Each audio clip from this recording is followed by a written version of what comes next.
नमस्कार. महाराष्ट्र योजना कॉर्नरमध्ये आपल्या सर्वांचे स्वागत आहे. आजच्या व्हिडिओच्या माध्यमातून आपण बघणार आहोत की पी-एम किसानच्या म्हणजेच की ₹6,000 या शेतकऱ्यांचे हप्ते बंद होणार आहे. तर कोणते शेतकऱ्यांचे हप्ते बंद होणार आहे आपण आजच्या व्हिडिओमध्ये बघणार आहोत.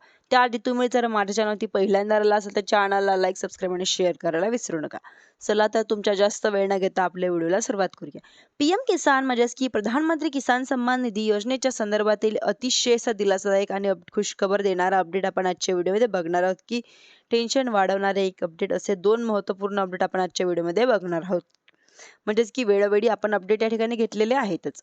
केंद्र सरकारच्या माध्यमातून जे काही सबसिडी अकाउंट आहे म्हणजेच की एका घरामध्ये एकापेक्षा जास्त लाभार्थी किंवा फेरफारच्या संदर्भातील काही माहिती असतील तर अशा लाभार्थ्यांना म्हणजेच की 19व्या हप्त्यापासून हप्ते देणं बंद झालेलं होतं. व या अकाउंटचे कुठेतरी व्हेरिफिकेशन करण्यासाठीची प्रत्येक राज्यांना सूचना देण्यात आलेली होती. याच अनुषंगाने प्रत्येक राज्यातील राज्य शासनाच्या माध्यमातून अशा प्रकारे जी काही सबसिडियन जे अकाउंट आहे ते व्हेरिफिकेशन चालू केले होतं. ॲग्रो स्टॉक फार्मर आयडी याचबरोबर एक अर्ज भरून देण्यासाठी सांगितला होता. परंतु आता आपल्याच्या माध्यमातून सुद्धा पुढे शेतकऱ्यांना दिला जाणारा मोठ्या प्रमाणात हा अर्ज भरून देण्याचं आवाहन करण्यात आलेलं आहे. याच अर्ज भरून दिलेल्या व्हेरिफिकेशन झालेल्या पात्र झालेल्या लाभार्थ्यांना 20, 21, 22व्या हप्त्याचं वितरण केलं जाणार आहे.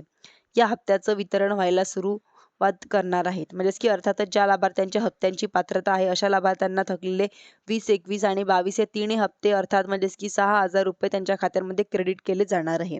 साहजिकच काही कालांतराने ही शेतकरी नमो शेतकरीसाठी किंवा पात्र असल्यामुळे त्या नमो शेतकरीचे हप्ते सुद्धा पुढे मिळतील.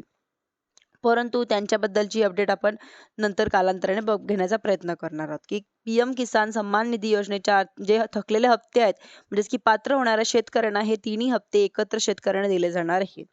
या व्यतिरिक्त दुसरं म्हणजेच की 23व्या हप्त्याच्या संदर्भातील ज्या काही शेतकऱ्यांना फार्मर आयडी काढायचा असेल व फार्मर आयडी काढलेला नसेल तर शेतकऱ्यांनी लवकरच सबस्क्रिप्शन अकाउंटमध्ये गेलेलं असेल तर शेतकरी असतील किंवा शेतकऱ्यांचे 23व्या हप्त्यापासून हप्ते बंद केले जाणार आहेत. त्यासाठी पी-एम किसानसाठी किंवा असो कृषी योजनांसाठी असो, कर्जमाफीसाठी असो किंवा पीक विम्यांसाठी इतर काही बाबींसाठी तुम्ही फार्मर आयडी हा बंधनकारक करण्यात आलेला आहे.